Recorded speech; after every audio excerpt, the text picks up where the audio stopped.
Hello, I'm Jeremy. Welcome to another episode of Jeremy U's RevUs. Like many genres, the martial arts movie has taken its dip in the realm of comedy a few times. There's the obvious examples, such as the Teenage Mutant Ninja Turtles movies and the Kung Fu Panda films, but there's also many other examples. There's the old martial arts comedy starring Jackie Chan and Stephen Chow, the decent Kung Fu Hustle, the awesome Big Trouble in Little China, and the incredibly silly Kung Pao Enter the Fist. But of all the martial arts comedies in existence, my favorite one would have to be the 1993 classic Surf Ninjas. A long time ago, the land of Patusan was a happy place, until it was invaded by Colonel Chi, who killed the entire royal family and ascended to the throne. However, before they were killed, the king and queen of Patusan gave their children to Mac McQueen, an American ally, so they could live on. As the years go by, the two princes, now named Johnny and Adam, had lost their princely attitudes and have become more rebellious and fun-loving and befriended a white kid named Iggy. However, the prince's past has caught up with them, as there is a prophecy that on Johnny's 16th birthday, the princes will return and reclaim the throne from Colonel Chi. So Colonel Chi sent brightly colored ninja assassins to kill Johnny and Adam. Fortunately for the princes, a one-eyed guru from Patusan named Zach comes to America, tells Johnny and Adam about their past, and takes the two princes and Iggy back to Patusan in order to defeat and reclaim the throne from the evil colonel. Surf Ninjas is a perfect example of taking a dumb premise and having fun with it. A lot of movies, like Agent Fox and Thanksgiving, take a stupid premise and use it as an excuse to put no effort into anything. Surf Ninjas, on the other hand, takes a silly idea, two kids straight out of a 90s teen comedy being the saviors for an enslaved nation, and makes a fun, cheesy comedy out of it, which is one of the movie's biggest strengths. While every joke in the movie is incredibly stupid and silly, they're done with an earnestness and genuineness that makes the jokes even funnier than they already are, which in my opinion, they're already pretty funny. Whenever a joke happens in this movie, you can't help but smile at the cheesiness and naivete presented in the joke. Also, the jokes vary in style, from being dry and witty, like Iggy's line about his parents being in a biosphere in Arizona, fun and playful, like Adam saying that people say Spain is in different places, and insanely stupid and fun, like Johnny singing Barbara Ran at a welcoming ceremony for a guru named Baba Ram.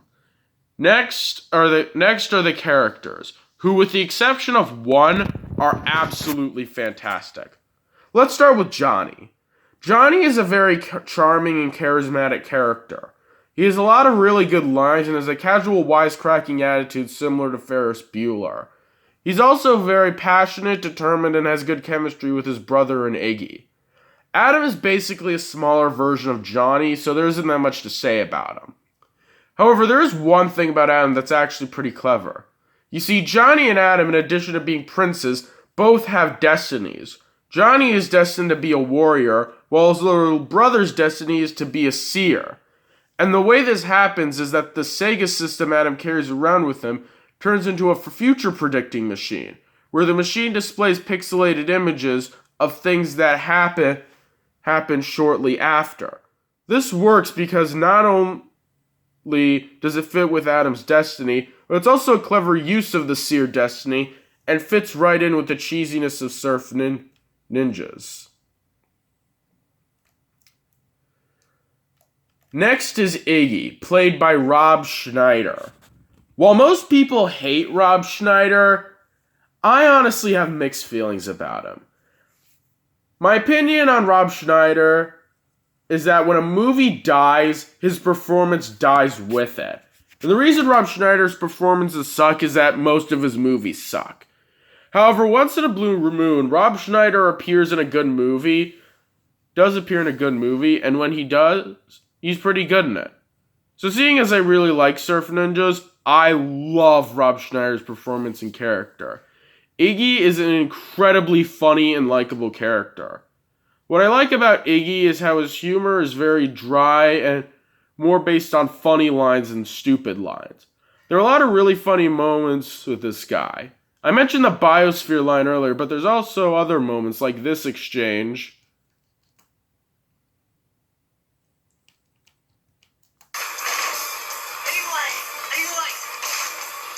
Wait, I got something. Cigarettes. Yeah. I know I should quit. Maybe you should get the pack. Look what I'm talking about. Iggy pretending to be the boys' Scottish grandfather, and his opening introduction, where the movie's framed like there's an assassin in the kitchen waiting to kill the boys, but we then find out it was just Iggy making food. I also like the chemistry that Johnny, Adam, and Iggy have. They interact well off of each other and have a really good friendship. Also, the scene of the three kids motosurfing and dancing to two-tone Lokes Hit the Surf is one of the most hilariously silly things ever. Next is the one-eyed guru, Zatch. Zatch, who's actually played by Ernie Reyes Sr., is the only character in the movie that is even remotely serious, which is a clever contrast with the three silly main characters. He acts very dignified and serious, and it's especially entertaining seeing his serious attitude contrast with Iggy's slacker attitude. Speaking of which, I like how Iggy and Zatch are unintentionally symbolic. Zatch kind of represents the culture Johnny and Adam left behind, as he's dignified and serious and from the land of Patusan, while Iggy represents Johnny and Adam's new culture, as he is silly, wisecracking, and from America. Also, Johnny and Adam's hesitance to trust Zatch shows that they have a hesitance to return to their old culture, and Johnny and Adam bringing Iggy along is symbolic of how they don't want to give up their new culture. This symbolism most likely wasn't intentional, considering this is surf ninjas, but it is still kind of clever. Finally, let's talk about the villain, Colonel Chi. Remember when I said that the characters who, with the exception of one, are absolutely fantastic? Colonel Chi is that exception.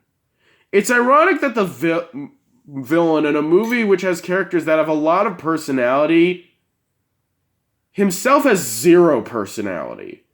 Colonel Chi is essentially a generic martial arts movie bad guy with a little bit of King Koopa from the Super Mario Bros. Movie thrown in. The only thing that keeps Chi from being one of the most forgettable villains of all time is that he's played by Leslie Nielsen. Finally, let's talk about the fight choreography. It's pretty good. It manages to be competent, impressive, and cheesy, fitting right in with the rest of Surf Ninjas. In conclusion, Surf Ninjas is a fantastic film. It could have been a lazy cash grab like Three Ninjas, but instead it was an incredibly silly, fun, stupid movie that genuinely tries to entertain its audience. If you want to watch a stupid film you can turn your brain off to, I more than recommend this movie. That's all for now. Join me next time when I talk about another New Line Cinemas classic starring Phoebe Cates and an imaginary friend named Fred. See you then!